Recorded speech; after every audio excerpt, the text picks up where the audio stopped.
nous allons maintenant faire une brève commémoration de cet événement afin de déposer des fleurs sur la plaque apposée par la mairie de Paris en juillet 2017, il y a donc 4 ans, et depuis, chaque année, donc il se passe quelque chose sur cette place de la Nation en rapport avec cet événement, avec à 2 reprises un bal populaire pour célébrer en même temps les libertés et la solidarité.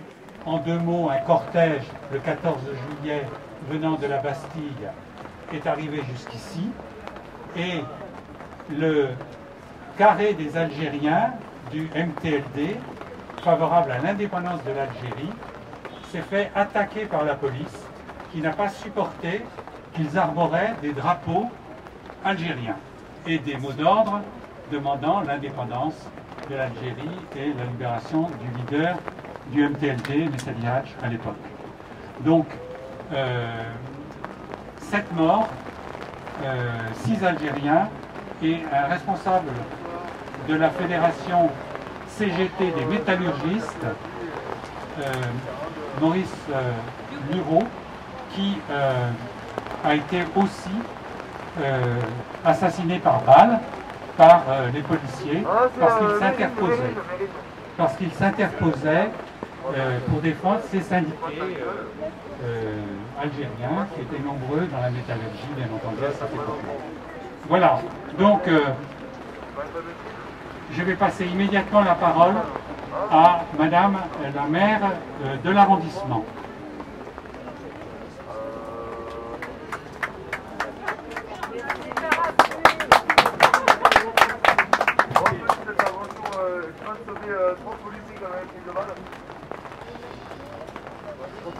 Monsieur Stora, Monsieur le Président, cher Nicolas Bonnet, Messieurs les élus, cher Sébastien Marc, cher Guy Tabaki, Mesdames et Messieurs.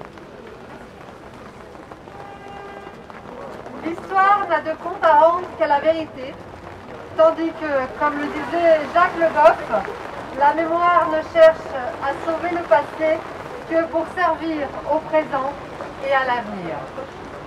Faisons en sorte que la mémoire collective serve à la libération et non à l'asservissement des hommes.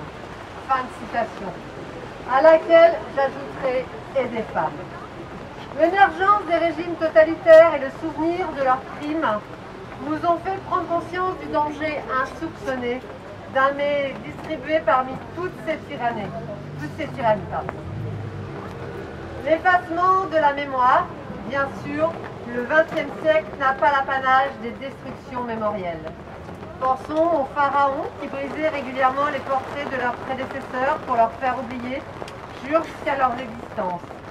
Zvevan Todorov cite à juste titre l'exemple d'un empereur aztèque qui est allé jusqu'à brûler les ouvrages et les stèles pour recomposer la tradition de son empire.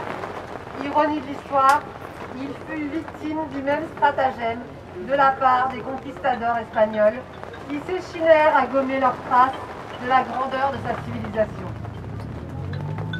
Si ces réflexes ont toujours existé, les traditions orales ont pu sauver ce qui devait l'être, et ce n'est qu'au XXe siècle que les totalitarismes ont compris que la conquête des hommes et des femmes passait par la conquête des mentalités et des esprits. Et nous, qui vivons dans une société démocratique, ne sommes évidemment pas absous de ces tentations. Pour être clair, le confort du refoulement mémoriel des épisodes dramatiques que nous allons vous écouter évoquer est un mal qui s'instille dans nos esprits, parce que nous préférions tout un pays sans tâche. Or, l'histoire de la colonisation et de la décolonisation, c'est l'histoire de ces tâches, que certains aimeraient passer sous le boisseau du silence pour en faciliter l'oubli. Tâches sur l'honneur des institutions de la police, de l'armée, de la République tout entière, qui se grandit pourtant en laissant aux historiens et aux historiennes la liberté et les moyens d'étudier et d'enseigner. Le 14 juillet 1953, des milliers de nationalistes algériens participent à la traditionnelle manifestation de la gauche communiste et syndicale. Lors de la dispersion, place de la Nation, des policiers tirent. 7 morts. Un crime parmi d'autres, des victimes innocentes parmi d'autres victimes innocentes. Parmi les Algériens noyés dans la Seine, parmi les morts du métro Charonne, parmi les victimes des tortures et des exécutions sommaires, des enlèvements et des viols de guerre. Nous devons à ces morts une place dans notre mémoire collective. L'émotion légitime que nous ressentons ce soir nous le commande. Aux historiens, aux historiennes de le mettre en récit et de nous éclairer afin que nous puissions regarder notre passé en face et atteindre ce que la mémoire ne nous permettra jamais d'acquérir, une perspective. Je vous remercie.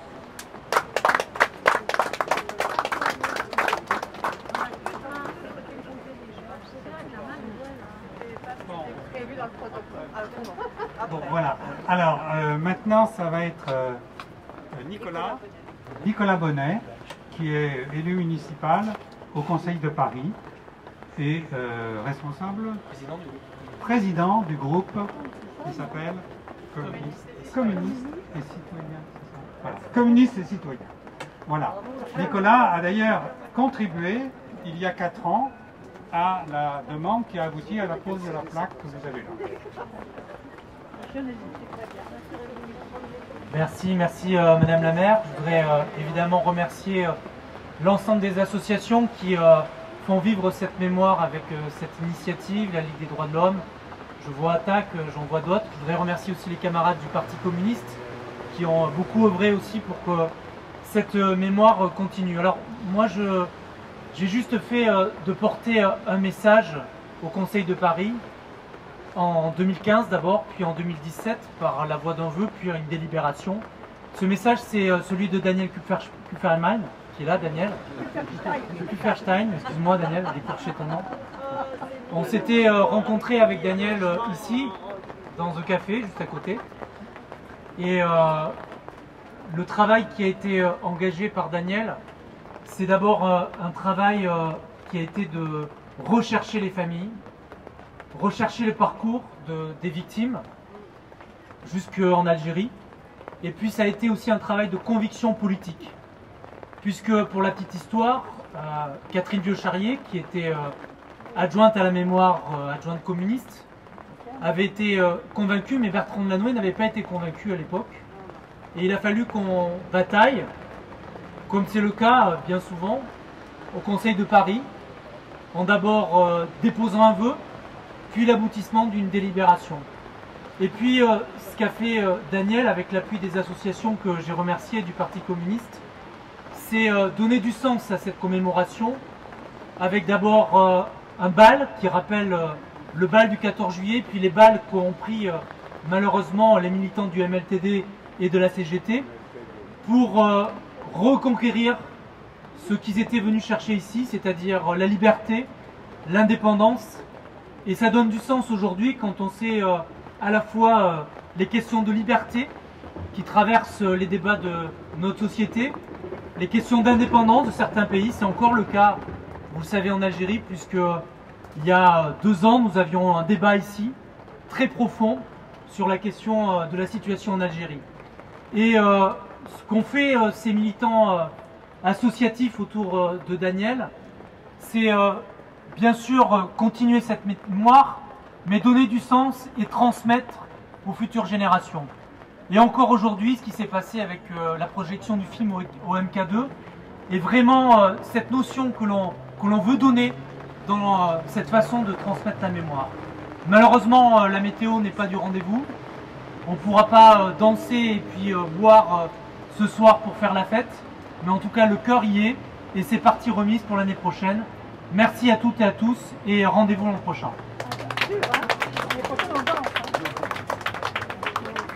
Merci Nicolas. Alors maintenant, la parole va être à Hakim qui va nous lire un petit texte.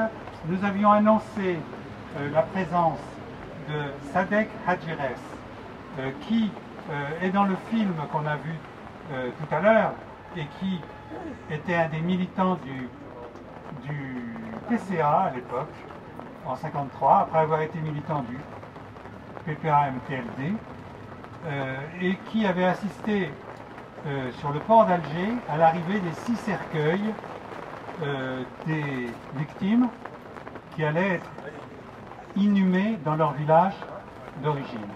Voilà, et donc nous voulions qu'il soit présent, il aurait aimé être là, et puis son état de santé ne lui a pas permis d'être présent. Mais il nous a donné un texte que Hakim va lire.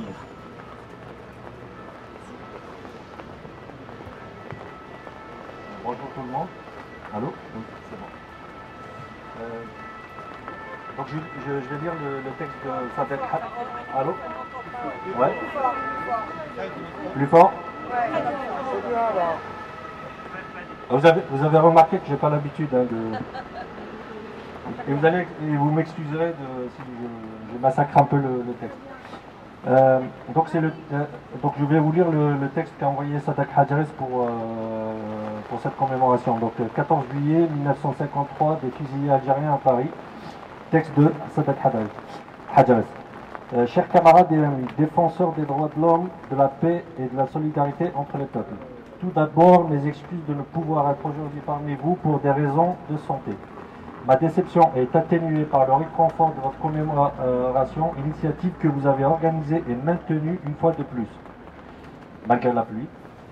Nombre de médias et instances des anciennes puissances coloniales sont des mauvais élèves de l'histoire. Leur rêve est de pouvoir émousser et abolir chez les peuples la mémoire des actions et résistances que les peuples n'ont cessé d'opposer à leurs méfaits d'oppression et d'exploitation. Cette mémoire nous permet de tirer les leçons du passé et d'enrichir nos expériences en vue des luttes qui se poursuivent. Le 14 juillet 1953, des travailleurs et patriotes algériens a été un de ces actes mémorables de la résistance algérienne. Sur les mêmes lieux historiques où s'étaient déployés les idéaux de liberté de la Révolution française de 1789. Les fusillades racistes de juillet 1953 ont eu en quelques jours leurs répercussions immédiates sur la terre algérienne, elle-même souillée depuis 1830 par l'aventure colonialiste, trahison cynique des idéaux français républicains. Cette réaction populaire et patriotique algérienne immédiate, je l'ai vécue comme une des plus fortes émotions de ma vie militante.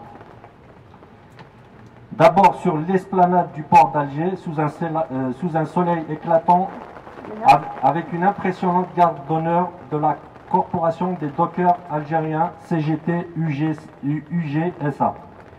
C'est l'Union Générale des Syndicats Algériens. C'est la section algérienne en fait de la CGT. Entouré d'une foule immense composée de l'ensemble des courants du mouvement national qui s'étaient unis pour cet hommage. Puis ce fut l'accompagnement des victimes pour leur enterrement dans leur région d'origine. Dans le cortège multiparti et multi-associatif qui accompagnait le cercueil d'une des 6 victimes, je représentais le Parti communiste algérien, cependant que le regretté Abdelhamid Mehri représentait le PPA-MTLD. Le cortège automobile se rendit au lointain village montagneux de l'Est algérien où se déroula l'hommage populaire décrit dans l'ouvrage et le film qui vous a été présenté. Un constat surpris au cimetière à la dense foule présente. Hommes et femmes de tous âges inaugurant de nouvelles formes d'hommage et d'obsèques modernes. Sur fond de coutumes traditionnelles, les gerbes de fleurs et les chants patriotiques accompagnant la prière musulmane des morts. À côté du recueillement des nombreux Européens présents, je fus impressionné au-delà de mes attentes par la réaction à la fois exaltante et réfléchie de ce grand rassemblement aux allocations prononcées dans les 3 langues par les représentants des partis et associations. En arabe par Mehri, en kabyle par moi et en français par Youssef Briki et d'autres pour les syndicats et d'autres associations. De l'assemblée tenue dans le pays profond montagnard, loin des centres citadins, il se dégageait comme une respiration profonde et solidaire empreinte de maturité de ferme résolution et de conscience politique. Cette atmosphère me rappelait celle des graves lendemains du 8 mai 1945, non pas par l'abattement individuel face à une répression barbare, mais un farouche attachement collectif aux espoirs de libération. Les fusillades anti-algériennes du 14 juillet 1953 ressortissent organiquement des mêmes mécanismes et du même phénomène global qui ont rendu les décideurs et exécutants du fait accompli colonial sourds et aveugles aux avertissements adressés aux politiques par un général Duval, bourreau français du 8 mai 1945, et néanmoins réaliste face aux vérités de terrain. Tout comme s'explique la logique infernale qui a conduit les décideurs français à exécuter ou à entériner le premier acte mondial de piraterie aérienne d'octobre 1956, tuant dans l'œuf une première tentative d'interrompre la spirale de la guerre d'Algérie avant qu'elle ne prenne une ampleur innommable et désastreuse pour les deux peuples. Au terme de cette évocation d'un moment particulièrement douloureux de l'histoire algéro-française, une question se pose. Nos peuples, ainsi que ceux du monde, sont-ils voués sans fin à la répétition, à la genèse de la violence armée, au mépris des voies politiques et pacifiques de résolution de leurs problèmes et contradictions? Je ne peux, dans le cadre de cette évocation ponctuelle, m'étendre sur cette interrogation capitale, sauf à souligner que les solutions pacifiques et démocratiques sont les plus souhaitables. Le vrai problème reste comment en créer les conditions et les imposer face aux tentatives et mécanismes d'arbitraire et de violence armée. Ces tentations et mécanismes contre-productifs et désastreux, l'Algérie, la France et le monde entier en ont vécu la dure réalité pendant les dernières décennies. J'ose néanmoins avancer que de nombreux faits ont prouvé que cette réalité n'est pas une fatalité inaccessible aux efforts des collectivités humaines et étatiques. Dans le monde aujourd'hui miné par des risques planétaires communs, un atout important pour les forces de progrès et de paix en Algérie et en France réside dans l'attachement aux valeurs stratégiques et universalistes, porté par le rassemblement pacifique et indépendantiste du Hirak. L'exercice des droits de l'homme dans toutes leurs expressions, de l'état de droit appuyé sur la souveraineté populaire et enfin d'un système de relations internationales fondé non sur des critères identitaires, purement idéologiques, mais sur un nouvel ordre international régi par la prise en compte des intérêts communs concrets des couches populaires et des États sur les deux rives de la Méditerranée. Merci.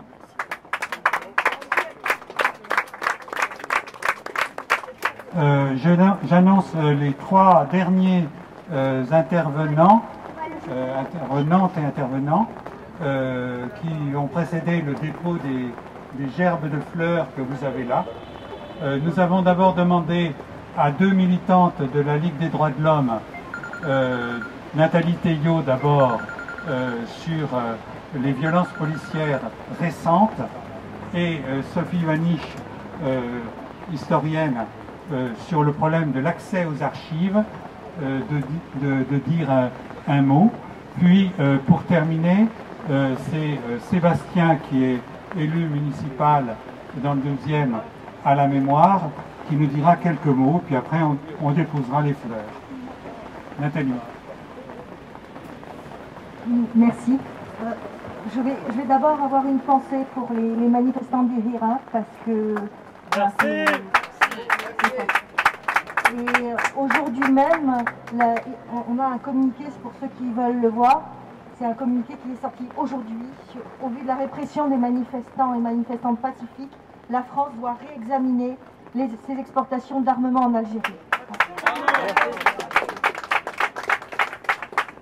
Alors, on m'a demandé d'intervenir parce que je fais partie de l'Observatoire parisien des libertés publiques qui a été créé par la Fédération de Paris de la Ligue des droits de l'homme et à la section parisienne du Syndicat des avocats de France.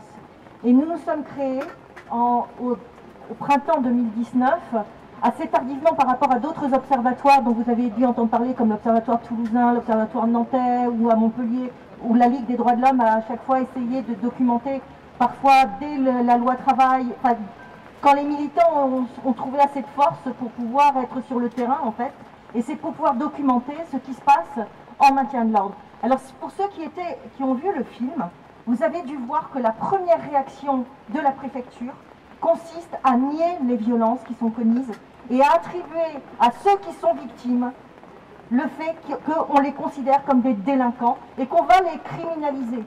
Et c'est ce qui se passe également aujourd'hui. La première réaction, c'est d'avoir une communication offensive de la part des autorités pour dire mais en réalité, on avait affaire à des éléments qui venaient pour commettre des violences et on a finalement le maintien de l'ordre, il a certes été violent, mais c'était en réaction par rapport à la violence des manifestants. Je ne nie pas qu'il y ait des violences lors des manifestations, mais ce n'est pas toujours le cas déjà, et on a pu constater, nous, depuis que nous sommes créés, qu'il y a eu aussi des manifestations parfaitement pacifiques et qui ont été réprimées vraiment de façon dure. Ça ne signifie pas non plus que toutes les manifestations en France, et heureusement qu'on n'est plus avec les armes comme on le voit dans le film, évidemment, mais il n'empêche que ça aboutit à des mutilations et à des infirmités, à des troubles neurologiques graves. Et il se trouve que toutes les manifestations n'ont pas ce traitement, et bien évidemment, parce que nous sommes quand même dans une démocratie. Mais certaines manifestations sont visées spécifiquement. Et ce sont des manifestations qui sont contestataires vis-à-vis du gouvernement. C'est ce que nous pouvons constater. Et c'est pour ça qu'on est présent pour essayer de documenter et de rendre visibles ces violences pour pouvoir également aider les victimes des violences policières. Alors là, nous venons de remporter quand même quelques combats, notamment, je vous rappelle, l'article 24 de la loi sécurité globale qui était devenu après l'article 52, peu importe. Et vous vous souvenez, c'était l'idée d'interdire de filmer lors des manifestations. Ça revenait à ça. Pourquoi? Parce qu'il ne faut pas témoigner. C'est toujours le même problème. Nous venons aussi de remporter un combat, ça a été censuré par le Conseil constitutionnel, vous le savez. Nous revenons de remporter un combat également contre le schéma national du maintien de l'ordre, où là, encore une fois, il s'agissait d'établir une communication officielle et de faire en sorte que les journalistes et les observateurs indépendants ne soient pas présents lorsque se passent ces problèmes de violence. Et là aussi, le Conseil d'État a rappelé l'importance de la liberté d'information, mais également de la liberté de pouvoir recueillir l'information. Parce qu'il ne suffit pas d'informer, il faut encore informer avec les bons outils. Alors que toute l'idée du gouvernement consistait à dire « Nous allons vous fournir les images, ne vous inquiétez pas, vous allez avoir tout ce qu'il vous faut. Et il vous suffira finalement, vous journalistes, d'être accrédités. » Vous voyez? Donc ça, c'est toute cette idée de communication officielle contre laquelle nous avons lutté. Et nous sommes particulièrement contents parce que nous, observateurs citoyens indépendants, nous avons été ciblés par des violences à 3 reprises. Il y a des observateurs qui ont été poursuivis et qui ont été relaxés, mais il n'empêche. Et il y a aussi des observateurs et observatrices qui ont été interpellés. Donc, pour port de casque, de matériel de protection, et ça, justement, le Conseil d'État rappelle que ce n'est pas possible en l'état actuel des textes. Donc, nous sommes contents d'avoir cette décision parce que ça assoit notre légitimité quant à notre mission. Et là, nous venons d'apprendre que nous avons gagné l'un des prix de Civic Pride Awards, c'est le Forum civique européen, et justement, mais c'est à la fois une très bonne chose parce qu'on est content évidemment que les observatoires reçoivent ce prix, et à la fois c'est inquiétant. Pourquoi c'est inquiétant? Est-ce que vous vous rendez compte que ça signifie que la France, qui est quand même une vieille démocratie, est repérée comme étant en Europe un endroit où il y a un problème du maintien de l'ordre? C'est particulièrement inquiétant tout de même. Voilà. Donc, à la fois, je voulais vous faire partager cette joie d'avoir que les combats portent. On n'est pas les seuls à la Ligue des droits de l'homme à avoir combattu contre le SNMO, contre la loi de sécurité globale. Il faut une forte mobilisation citoyenne et des partis et des syndicats, etc. Mais on a gagné, mais il faut continuer évidemment le combat parce que ce n'est pas fini, bien évidemment. Mais déjà, on a des assises. Merci. Bravo.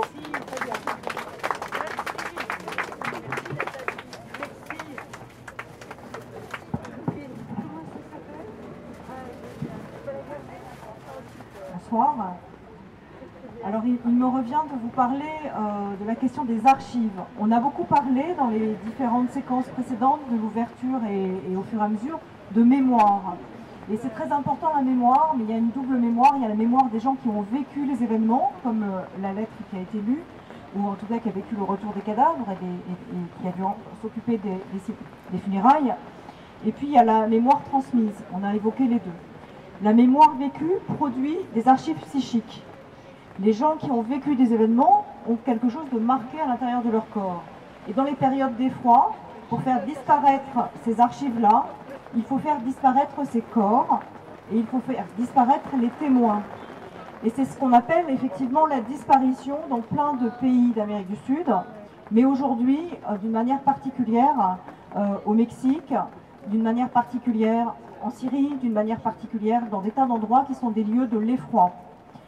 Si on s'intéresse à la question des archives, c'est qu'il n'y a pas que des archives calmes qui permettent de faire l'histoire de la vie matérielle des assiettes. La vie matérielle des assiettes a beaucoup d'intérêt, mais elle me semble être à côté de la fonction de l'histoire, qui est de pouvoir transmettre justement ce qui empêche les sociétés de s'humaniser. Je parle aujourd'hui au nom de la Ligue des droits de l'homme. Et la question des droits de l'homme et du citoyen, c'est fondamentalement la question de l'humanisation des sociétés à maintenir par des normes de droit.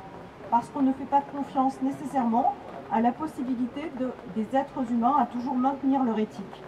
Donc archiver l'effroi, c'est bien sûr maintenir la possibilité des témoins et ensuite maintenir la possibilité d'avoir accès aux traces qu'ils auront produites ou aux traces laissées par les administrations, car même les administrations qui ne veulent pas laisser de traces laissent des traces.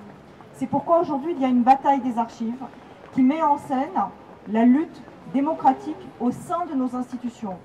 D'un côté, un gouvernement qui propose une loi qui conduit à classifier comme secret défense toutes les archives qui permettent de faire la lumière sur la Seconde Guerre mondiale, sur la 4e République, sur la guerre d'Algérie.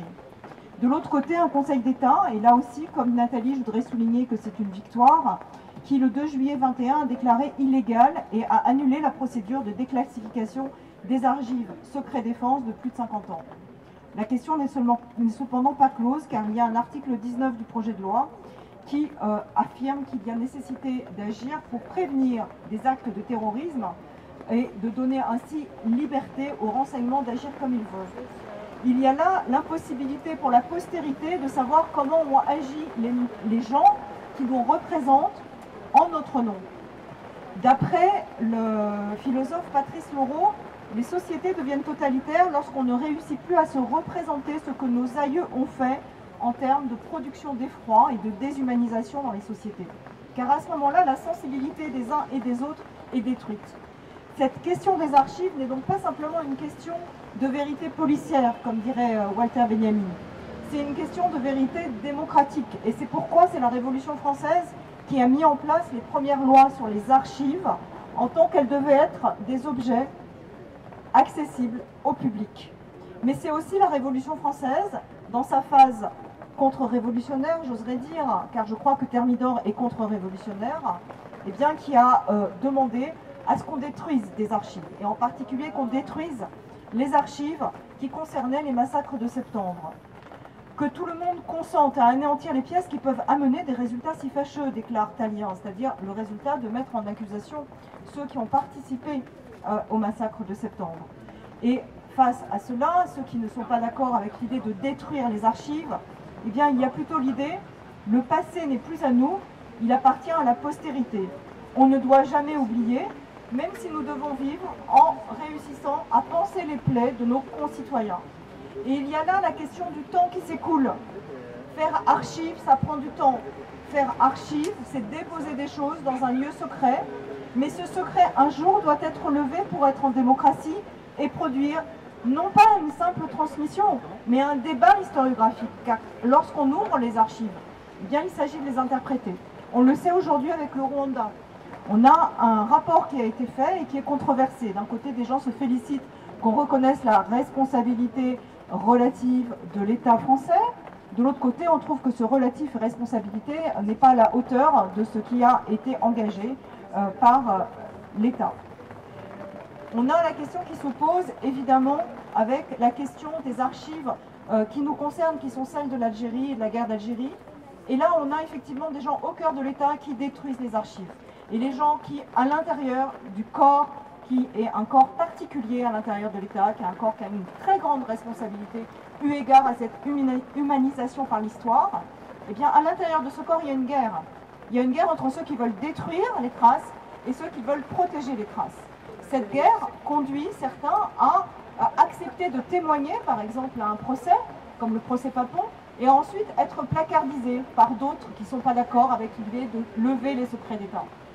Ce qui est rassurant, c'est que cet archiviste, Brigitte Lenné, qui avait effectivement lutté pour maintenir les archives du 17 octobre 61 en l'occurrence, eh bien, est devenu le nom de la promotion 2020 des archivistes en France. S'ils ont choisi ce nom, c'est en connaissance de cause, et là aussi c'est une bataille dans l'espace public pour reconnaître effectivement la valeur du combat qui se mène, non pas entre l'État et la citoyenneté, ou le corps civil, comme vous voulez, mais au cœur de l'État et au cœur de la société.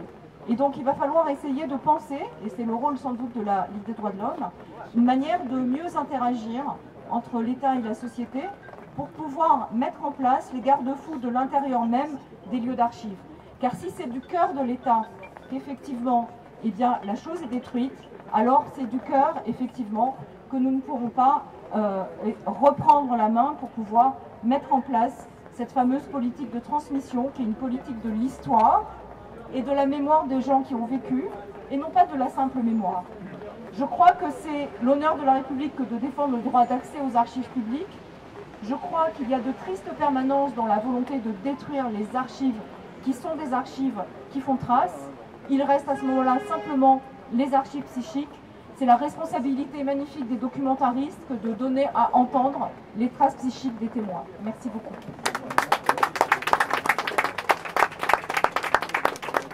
Bonsoir à toutes et tous. Déjà, merci encore de rester sous cette pluie après tant de discours.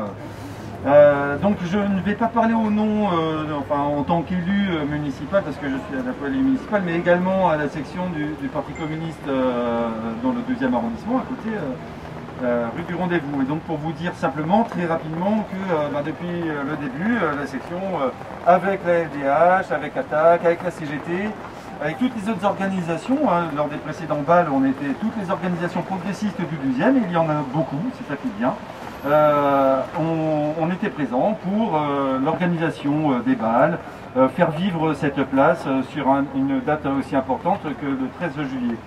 Alors j'aurais aussi bien aimé dire un mot pour relayer une lutte politique, puisqu'on a parlé des archives, et justement c'était pour parler des archives qui sont une vraie lutte politique, avec le scandale, enfin le scandale, c'est pas le bon terme, mais enfin la façon dont Macron a géré justement sa promesse d'ouverture des archives, mais la précédente interlocutrice en a bien mieux parlé que moi, donc je ne vais pas en dire beaucoup plus, juste vous dire que l'année prochaine il y aura un bal, que la section du Parti communiste y prendra toute sa place comme elle le fait depuis le début, ça peut être de l'aide matérielle, de l'aide financière, des moyens, des bras humains.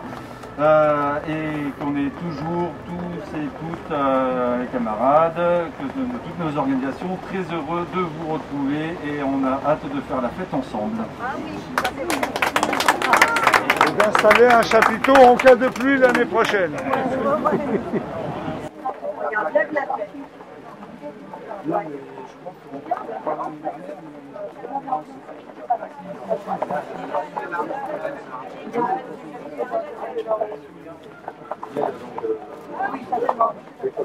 Il faudra la noircir, hein.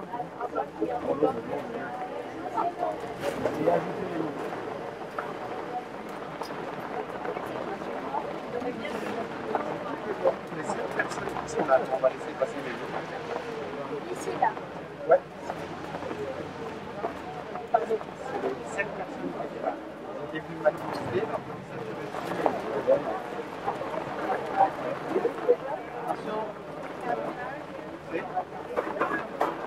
Voilà, donc si vous voulez bien faire une minute de silence à la mémoire des 7 victimes, dont les noms figureront bientôt, très prochainement, à côté de la plaque.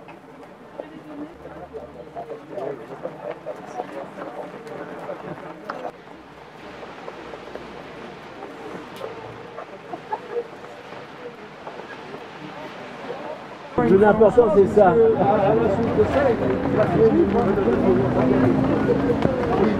C'est bien, mais c'est dans mon cœur, on a cette histoire-là.